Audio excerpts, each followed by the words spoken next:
Alô pessoal, aqui é Juliano Timers, eu sou professor e eu sou amigo do Alan Capetilla e eu tô aqui no canal dele para mostrar para vocês uma entrevista que eu fiz com ele, onde a gente vai falar sobre a nossa amizade, é claro, também sobre formação pessoal. Então você que tem interesse em uma vida aí com bastante expressão, com arte e espiritualidade, então fica aqui, acompanha a gente e não esquece, né? Curtiu, se inscreve no canal e compartilha. Obrigado.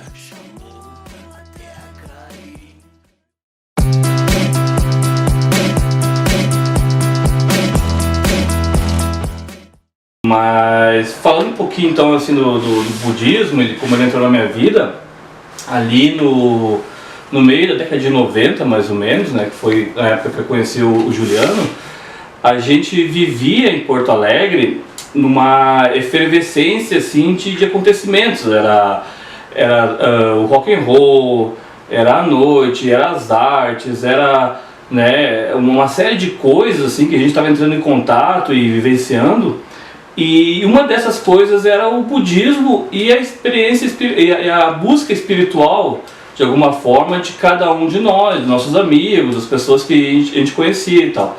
E um amigo em comum nosso, né, eu não vou lembrar agora o nome dele, mas esse rapaz, ele era o único que tinha, na verdade, alguma relação, algum contato com o centro budismo de budismo de Três Coroas, né, o Shagdu Gompa. Então ele, uma vez por mês, ele costumava ir a eventos, ele ia lá e conhecia, e depois ele vinha e falava pra gente, mas era tudo num modo muito raso, assim, muito coloquial, assim, não era nada profundo, né? E tinha uma história com sonho, desculpe te interromper. Ah, mas... sim, tem a história com sonho também. Mas esse sonho, ele não é dessa época. Então, sabe que essa questão do sonho é meio nebuloso, porque eu não sei se eu tive esse sonho depois que eu conheci esse rapaz, ou se eu tive esse sonho antes e quando eu conheci esse rapaz a coisa meio que se misturou. Que era um sonho de eu estar em Três Coroas, né, que na verdade eu cresci em Três Coroas, eu já vou voltar nessa parte da cidade em si. Mas o sonho era estar em Três Coroas e em cima da ponte principal de Três Coroas eu ver os monges abençoando o rio. Só que essa coisa aconteceu, na verdade. Ela aconteceu muito antes do Rinpoche vir para Três Coroas. Os monges foram trazidos pelo Lama Santen, que foi o Lama que fundou o Caminho do Meio ali em Viamão. Exato. Então, assim, essa cena aconteceu. Então eu posso ter visto, ou eu posso ter sonhado. É meio nebuloso isso na minha mente, na verdade. Fez uma viagem quântica ali e anteviu o mais ou menos, né? Então esse rapaz, ele depois de me falar algumas vezes do Rinpoche, eu ter visto uma matéria na RBS também, no Jornal Almoço, sobre o Rinpoche, eu fiquei com aquela coisa na minha mente assim, né, poxa vida, na cidade que eu morei, né, por que escolheram aquele lugar, eu fiquei curioso. E nessa época a gente estava passando por muita dificuldade financeira, tanto eu quanto o Juliano, a gente passava um perrengue assim absurdo, a gente literalmente... A gente ganhava de manhã assim, o almoço para comer de noite, assim, o que sobrava do almoço a gente fazia de noite. Era bolinho de arroz com arroz. E aí o arroz que sobrava virava o bolinho do doce. Era muito, muito perrengue. Então assim, algumas vezes eu ia numa praça lá perto de onde eu morava, ali no Passo da Areia, em Porto Alegre, e ficava pensando, poxa, será que eu devo ir lá? Será que eu devo conhecer? O que eu faço? Até que eu tomei a decisão sozinho, né, de ir, e comuniquei meus amigos, comuniquei o Juliano, meus amigos, meus parentes. E uma coisa que eu me lembro, assim, um detalhe importante é que eu não pedi conselho para ninguém, eu não perguntei para ninguém se eu deveria ou não deveria ir. Eu simplesmente comuniquei, porque já estava decidido de eu ir. Então foi assim que foi o meu primeiro contato com o Centro Budista de Três Coroas, né.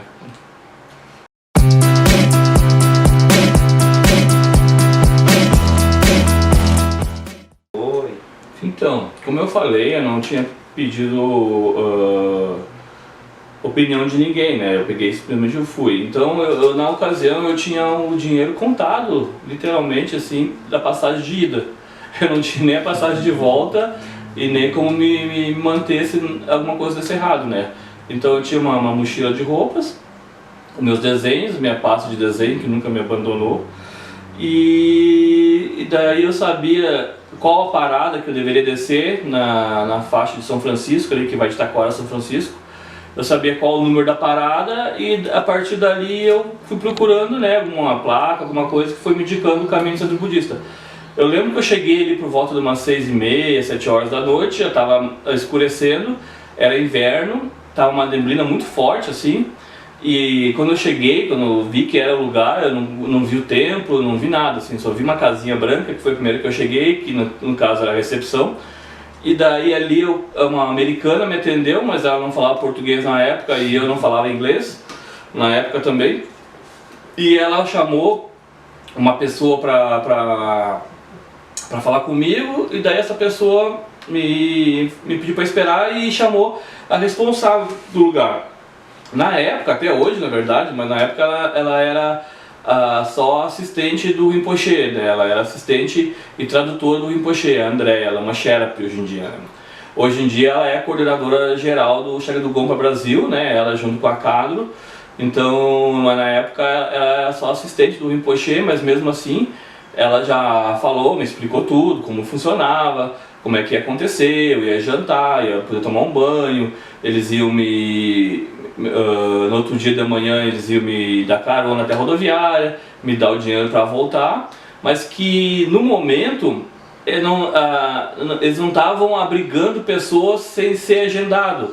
Ou seja, para eu poder passar lá uma semana, um dia, um fim de semana, eu teria que ter tido agendado antes e visto a disponibilidade, até porque na época não se tinha alojamento, né, tinha apenas um salão onde podia botar saco de dormir, não tinha quarto, não tinha nada. Isso era por idos de 99, 98? 98 mais ou menos. 98. 97, 98, é.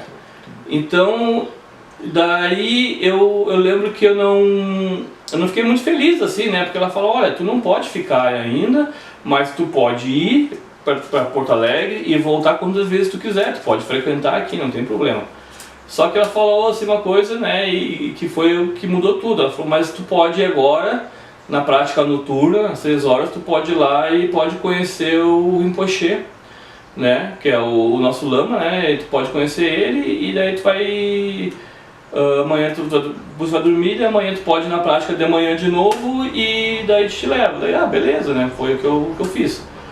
Só que nessa visita, né, na prática do Rinpoche, eu acho que daí se deu a conexão. Porque no outro dia pela manhã, a primeira coisa que ela me fala é que eu não precisava ir embora e eu poderia ficar ali o tempo que fosse necessário, que o Rinpoche tinha deixado. Né? E aí foi que começou a história toda.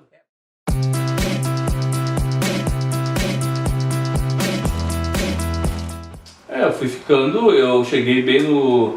vamos dizer assim, no primeiro estágio de construção do templo, né, quando eu cheguei do templo e de toda a estrutura do centro budista, quando eu cheguei, assim, o próprio templo estava recém no primeiro andar, que não estava finalizado, né, então eu ajudei a finalizar os andares de cima, trabalhei com marcenaria, trabalhei com parte de pedreiro e coisas assim, ajudei a pintar, ajudei a esculpir, então assim, eu consegui fazer parte de todo o início da construção do templo do Lacan, né, que é o templo do centro budista.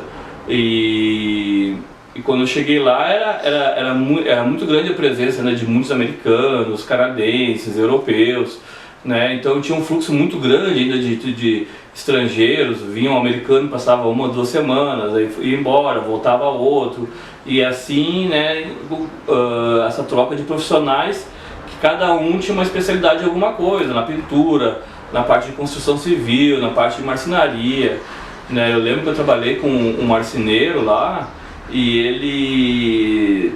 é incrível assim, o que o cara fez em questão de 2 semanas, ele fez, né, o altar todo, né, com encaixes perfeitos e coisas assim, então eu consegui ver não só na parte artística, eu consegui ter uma ideia assim de uma produção, né, um trabalho profissional de alto nível em várias áreas, assim, de pintura, de escultura, de marcenaria, de serralheria.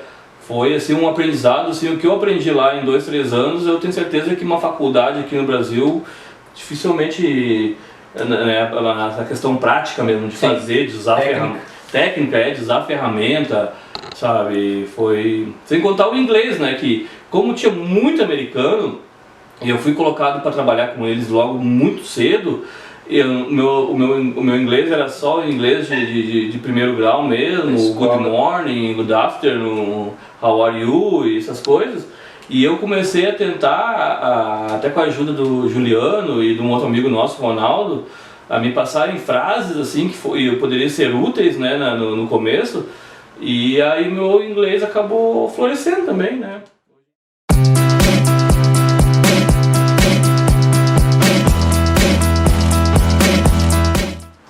Então, uma coisa que é importante falar, frisar, é que é todo mundo prestando serviço voluntário, né? Então, assim, uma coisa que acontece no Centro Budista aqui em Três Coroas, eu acredito que em vários locais do mundo, é que ele acaba abraçando pessoas de várias camadas sociais, né? Então, tu tem ali desde do pobre, que era o meu caso, até classe média alta e pessoas ricas também, né? Então, como é que funciona assim? O Centro Budista, ele basicamente vive de doações, né? Uma boa parte são doações, que daí é onde entra o trabalho, que é um tipo de doação, né? O trabalho físico, ou doações em dinheiro mesmo, material, enfim. Então, vai desde do cara que vai lá e ajuda a limpar o banheiro, que era o meu caso no começo, até pessoas que iam e faziam doações, né, de $1.000, $2.000, $10.000, enfim, isso aí é muito específico de cada pessoa quanto quiser dar. Não existe uma obrigação, né, como por exemplo em algumas igrejas, assim, o dízimo, uma porcentagem é livre, tu vai lá e faz a doação que tu se acha confortável e é possível. Então, além de que também uma outra parte da renda do Centro Budista vem de eventos, né, eventos pagos, porque daí tu paga estadia, paga comida, paga água e luz do lugar, os ensinamentos, né, em alguns casos, e também de materiais vendidos na loja, como livros, né, da própria editora deles, materiais de decoração para casa, para o carro, temáticos com budismo, enfim. Então seriam esses 3 modos, né, de arrecadamento: doações, eventos e a loja, no caso a editora. Tu, no caso, estava ligado à doação de trabalho. Eu desde o começo, eu sempre só trabalhei, nunca precisei doar nada em dinheiro e tive em retorno muito mais, eu acredito, do que eu doei, porque eu sempre tive tudo, né, assim, do bom e do melhor, café da manhã, almoço e janta de excelente qualidade, tudo que eu precisava de médico, dentista, remédio, sempre tive, nunca me faltou nada. Lazer também, eventualmente a gente saía, ia num cinema, ia numa sorveteria, alguma coisa assim, roupa. Claro que não existiam luxos, né, assim, para quem trabalhava lá como voluntário, assim, a menos que tu tivesse teu dinheiro próprio, tu poderia ter o carro que tu quisesse, a casa que tu quisesse, com algumas limitações, é claro, né, mas assim, sem esbanjamento, sem ostentação, sem esse tipo de coisa. Mas assim, no meu caso, que eu sempre doei meu trabalho, né, e não tinha renda, eu vim a ter renda muito na frente só, também graças ao Centro Budista, era só o trabalho, e que não era tão forçado até, né, era um trabalho bem light até, se for ver. Sim. Porque implica em rotinas de escala de cozinha, escala de portaria, limpeza do templo, né, coisas bem leves, assim, coisas bem tranquilas. Sim. Uma dinâmica que, enfim, não, ela é importante frisar, assim, que não é uma relação de exploração, de trabalho, não. Né? Ela tem uma outra dimensão que está ligada com, como tu falou, voluntário, né? Tem o principal, o foco é que as pessoas estejam conectadas com aquele credo ali e de fato foi esse o principal, tanto que se não fosse assim não teria... né, inclusive essa questão de escala e ajudar, de participar, ela não é só exigida ou cobrada ou pedida para pessoas que não tinham renda, no meu caso. É também uma exigência ou uma responsabilidade de quem era rico e quem tinha muito dinheiro, porque isso envolve justamente a convivência em grupo, a convivência e a manutenção do lugar e da comunidade budista, né?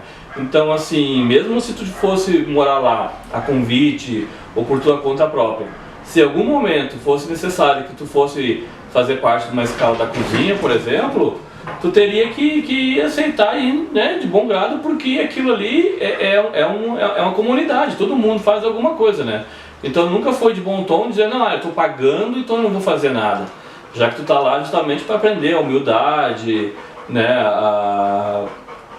a generosidade, enfim, várias qualidades. Então, assim, sempre a ajuda dentro do centro budista ali, ela é dividida por igual, assim. Então, né, é uma questão muito mais de comunidade mesmo do que de valor, de dinheiro que tu paga ou não, assim.